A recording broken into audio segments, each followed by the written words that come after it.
हर हर महादेव, जय भोलेनाथ। नमस्कार, मैं साधना पांडे मार्गदर्शन पे आपका स्वागत करती हूँ। जैसा कि आप जानते हैं, नवरात्रि के तीसरे दिन पे हम पहुँच चुके हैं। नवरात्रि के तीसरे दिन देवी चंद्रघंटा की पूजा होगी। देवी चंद्रघंटा की पूजा करने से भक्त के अंदर साहस आता है, हिम्मत आती है, परेशानियों से लड़ने की क्षमता आती है। नवरात्रि के तीसरे दिन की देवी का महात्म बहुत बड़ा है। शास्त्रों में कहा गया है कि जब देवताओं में बहुत असुरों को लेकर हाहाकार था, चारों तरफ राक्षसों का शासन था, यहाँ तक कि इंद्र आदि को अपने पद से हटाकर राक्षसों ने हर तरफ स्वर्ग में भी अपना अधिकार कर लिया था। अब देवता बेचारे करे भी तो क्या, परेशान होकर वे ब्रह्मा विष्णु महेश के पास गए। अब ब्रह्मा विष्णु महेश को बहुत क्रोध आया देवताओं की दुर्दशा को देखकर, और उनके क्रोध से उनके मुंह से एक ज्वाला निकली। उसी ज्वाला का नाम देवी चंद्रघंटा है। उसी देवी का नाम देवी चंद्रघंटा है। तो देवी चंद्रघंटा की पूजा में कुछ विशेष सावधानियां भी बरतनी होती है, कुछ विशेष नियम भी करना होता है, जिसे कि आप लोग ज़रूर करिएगा। देवी चंद्रघंटा की पूजा में कुछ विशेष भोग भी लगाया जाता है और कुछ विशेष उपाय भी करेंगे। जैसा कि आप जानते हैं कि देवी की ये शक्ति परम कल्याणकारी है। नवरात्रि के 9 दिनों में देवी के हर स्वरूप की पूजा होती है। अब आपको कन्फ्यूज़न ये हो रही होगी कि नवरात्रि के दूसरे दिन मैं तीसरी देवी की पूजा क्यों करवा रही हूँ। तो जैसा कि आप लोगों को, काफ़ी लोगों को पता भी होगा, फिर भी बता रही हूँ कि इस बार नवरात्रि में तिथियों का क्षय हो रहा है और दूसरे दिन नवरात्रि की दूसरी और तीसरी दोनों देवियों की पूजा होगी।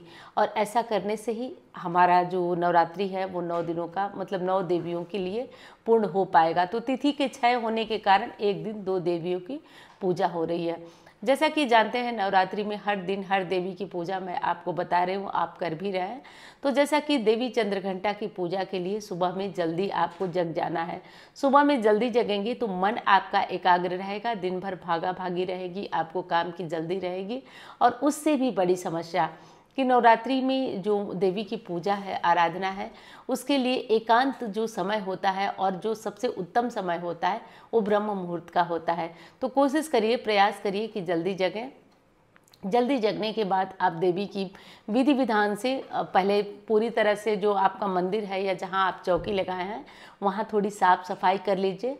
साफ सफाई करने के बाद आप देवी के लिए एक बढ़िया सा अपना जो भोग वगैरह तैयार करेंगे। तो भोग में आज क्या तैयार करेंगे? भोग में आज दूध का भोग लगा सकते हैं, गाय के दूध से बनी हुई मिठाई का भोग लगा सकते हैं, या फिर जो केसर वगैरह डालकर खीर बनती है, आप उस तरह की जो खीर हो वो बना सकते हैं। तो ऐसा करके आप देवी की पूजा के लिए ये सामग्रियाँ इकट्ठा कर लें। और हाँ, दूसरी चीज़ है कि देवी को फूल कौन सा चढ़ाएं। तो आज की देवी को फूल में लाल फूल और सफ़ेद फूल, लाल और सफ़ेद फूल अगर देवी को चढ़ाते हैं तो इससे विशेष उनकी कृपा मिलती है। और रही बात रंग की, तो बहुत कन्फ्यूज़न आती है कि देवी की पूजा में 9 दिन कौन से रंग पहने। अब मैं एक ही बात आपको हमेशा कहती हूँ कि अगर कुछ पाना चाहते हैं तो देवी की जो देवी शक्ति है उसकी पूजा में आप लाल और पीले रंग के वस्त्रों का प्रयोग करें। इससे देवी की विशेष कृपा बरसती है और अपने भक्तों को तार देती है, सच में तार देती है। मेरे शब्दों पर ध्यान दीजिए, गौर करिए, सच में देवी की शक्ति तार देती है। तो तीसरे दिन हम नवरात्रि में देवी चंद्रघंटा की पूजा करेंगे। और जैसा कि नाम से ही आपको ज्ञात हो रहा है, चंद्रघंटा, जिसके मस्तक पे चंद्र हो, अर्धचंद्र का निशान हो, वही देवी चंद्रघंटा। उन्हीं की आराधना, इनकी आराधना करने से बच्चों के अंदर जो चंचलता है वो कम होती है, उनके बौद्धिक विकास में मदद मिलती है इस देवी की आराधना करने से। तो जो माता पिता संतान की इच्छा रखते हैं या जिनकी संतान अत्यधिक चंचल है, वो इस पूजा को ज़रूर करें या देवी चंद्रघंटा की पूजा ज़रूर करें। अब मन में तो ये विचार आएगा कि कैसे हम देवी की पूजा करें, हम तो रोज़ रोज़ जो माँ की मूर्ति है उसके सामने पूजन कर रहे हैं। देखिए, ये बातें मैं दोहराती हूँ, कुछ लोगों को लगेगा कि रोज़ तो एक ही चीज़ें बताती हूँ। तो ये नियम है और रोज़ यहाँ पे लोग नए जुड़ते हैं और नए लोगों को परेशानी होती है, तो बस इसीलिए पुराने लोगों को थोड़ी दिक्कत होती है, लेकिन नए लोगों को समझाने के लिए वही चीज़ दोबारा कहना पड़ता है। तो आप लोग समझ सकते हैं। तो जैसा कि एक ही फोटो मूर्ति से माँ के स्वरूप का ध्यान, केवल चंद्रघंटा स्वरूप का ध्यान आप कर लीजिए। देवी चंद्रघंटा स्वरूप का ध्यान करिए। देवी के ध्यान के बाद आप उनकी पूजा करेंगे। पूजा कैसे करेंगे, तो सबसे पहले तो लाल या पीले वस्त्र पहनिए। उसके बाद एक आसन ले लीजिए। आसन शुद्ध होना चाहिए, साफ होना चाहिए और ऊनी हो तो सबसे बेहतर है। वो आसन ले लीजिए। आसन पे बैठकर देवी को दूध का या दूध से बनी हुई कोई खीर वगैरह बना सकते हैं तो वो बना लीजिए। जो लेना हो वो आप भोग में ले लीजिए देवी की। सबसे पहले तो देवी का ध्यान करेंगे। ध्यान करिए। ध्यान करने के बाद देवी की पूरी पूजा उपासना करने के बाद आप उपासना करने से पहले हमें देवी का ध्यान करना होता है। ध्यान करने के लिए आपको सबसे पहले अपनी आंखें बंद करके मन को एकाग्र करके और देवी का अंदर से ध्यान करना है। जैसे उनकी छवि को अंदर से सोचना है, बिल्कुल कल्पना करना है कि देवी को आप देख रहे हैं। मेन पूजा आपकी यही होती है कि आप नवरात्रि के 9 दिन हर देवी के बारे में जाने, समझे और उनका ध्यान करें। तो जो ध्यान कर लेता है वो मेन वही पूजा होती है। तो सबसे पहले उनका ध्यान करिए, देवी का ध्यान करिए। ध्यान करने के बाद आप धूप जलाइए, दीप जलाइए। जलाकर देवी को भोग लगाइए। लौंग और इलायची 2 जोड़े में अगर हो सके तो 2-2 लौंग और इलायची देवी को वहाँ भोग रखिए। उसके बाद दुर्गा चालीसा का पाठ करिए, बिंदेश्वरी स्तोत्र का पाठ करिए। उसके बाद आप अगर दुर्गा का पाठ कर रहे हैं तो पाठ करिए, या फिर हर सुबह आपको दुर्गा जी का पाठ मैं भी सुनवाती हूँ। तो आप सुबह 6 बजे वो कथा दुर्गा सप्तशती के सारे अध्याय 6 बजे सुबह चैनल पे आपको मिल जाते हैं। तो अगर आप वहाँ से सुनना चाहते हैं तो सुनिए, क्योंकि हम लोगों ने देखा है कि पहले के टाइम में जो लोग नहीं पढ़ पाते थे, जो बूढ़े बुजुर्ग या पुराने लोग, वो दुर्गा सप्तशती 9 दिन ब्राह्मण आता था, उनको सुनाकर जाता था। तो आपको तो सुगमता से यूट्यूब पे सारी चीज़ें मिल रही हैं। तो आपको 6 बजे सुबह इसी चैनल पे दुर्गा सप्तशती मिल जाएगी। अगर सुनना चाहें तो आप वो सुन भी सकते हैं। उसके बाद दुर्गा सप्तशती का पाठ करते हैं तो कर लीजिए। करने के बाद माला वगैरह जप या जो मंत्र जपना चाहें जपिए। अब मंत्रों में एक दुविधा आती है, एक कन्फ्यूज़न होती है। मंत्रों में ये कन्फ्यूजन होती है कि हर दिन का मंत्र भी मैं आपको बताती हूँ। तो हर दिन के अनुसार मंत्र कौन सा है, तो देखिए आज मंत्र जपेंगे आप ओम देवी चंद्रघंटाय नमः, ओम देवी चंद्रघंटाय नमः। या फिर एक और मंत्र है जिसका जब भी आप कर सकते हैं, जैसे कि आप देवी के किसी भी मंत्र को जपें, नवाल मंत्र सर्वोत्तम होता है, ओम ह्रांग ह्रीं क्लीं चामुंडाय विचे नमः। तो इस मंत्र का जप आप कर सकते हैं। साथ साथ आप देवी के किसी भी स्वरूप का ध्यान करके और देवी के ओम ह्रीं दूं दुर्गाय नमः मंत्र का जप भी कर सकते हैं। और साथ साथ ये भी ध्यान रखिए आप कि देवी के चाहे जिस किसी मंत्र का जप करें, ध्यान आपका देवी में समर्पित होना चाहिए। पूरे मन से, लगन से, कर्म से देवी की तरफ समर्पित हो जाइए।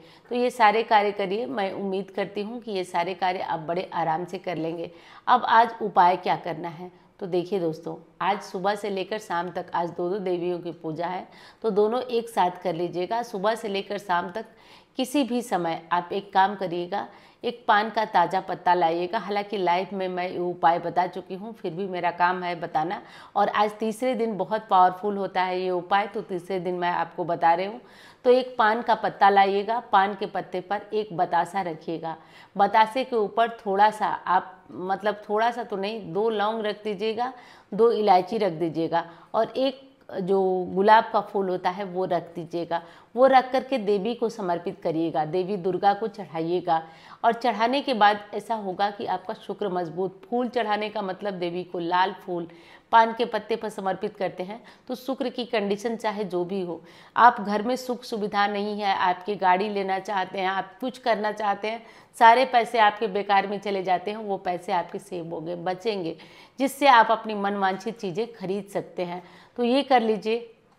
और दूसरा कौन सा उपाय करेंगे, तो आज देवी चंद्रघंटा को दूसरी चीज़ का ध्यान ये भी रखना है कि देवी चंद्रघंटा की पूजा के बाद आपको कुछ दान भी करना होता है। जैसे कि आज दूध का दान करते हैं तो बहुत उत्तम होता है। आज किसी को दूध दे दीजिए, किसी बच्चे को पीने के लिए दे दीजिए, या दूध वैसे कोई नहीं लेगा तो आप खीर वगैरह बनाकर और इसका दान कर सकते हैं। अगर खीर वगैरह बनाकर भी दान करते हैं तो इसका भी फल बहुत उत्तम होता है। तो ये सब काम कर लीजिए। अब पूजा का मुहूर्त मैं आपको लास्ट में बता रही हूँ, क्योंकि मुझे पहले ध्यान नहीं आया, लेकिन आप लोग ध्यान दीजिए। और हाँ, वीडियो पसंद आए तो लाइक करिएगा। आपकी एक लाइक से मुझे बहुत मोटिवेशन और हौसला मिलता है। और विश्वास मानिए, उस परिस्थिति में भी हमें वीडियो बनाना पड़ता है जिस परिस्थिति में लोग आमतौर पे सोते हैं या आराम करते हैं, लेकिन हमारे ऊपर एक जिम्मेदारी आप लोगों के विश्वास की होती है कि आप लोग विश्वास कर रहे हैं। हर सुबह आप लोग वीडियो ढूंढेंगे तो इसलिए बनाना पड़ता है। तो आपके लाइक से मैं मोटिवेट हो जाऊंगी। आप लाइक करिएगा। अगर वीडियो पसंद आए तो चैनल को सब्सक्राइब नहीं किया आप तो ज़रूर कर लीजिएगा। अब मैं बता रही थी आपको कि पूजा का शुभ मुहूर्त क्या है। तो सुबह पूजा का शुभ मुहूर्त थोड़ा सा लेट है, लेकिन आप लोग कर लीजिएगा जब आपकी इच्छा हो। आप लोग मुहूर्त मांगते हैं तो मैं बता दी हूँ। 6:45 से 7 तक मुहूर्त रहेगा, 60:59 तक। तो कर लीजिएगा। और मैं उम्मीद करती हूँ कि ये वीडियो आपको पसंद आई होगी। अब मिलती हूँ मैं आपसे अन्य वीडियो में। धन्यवाद।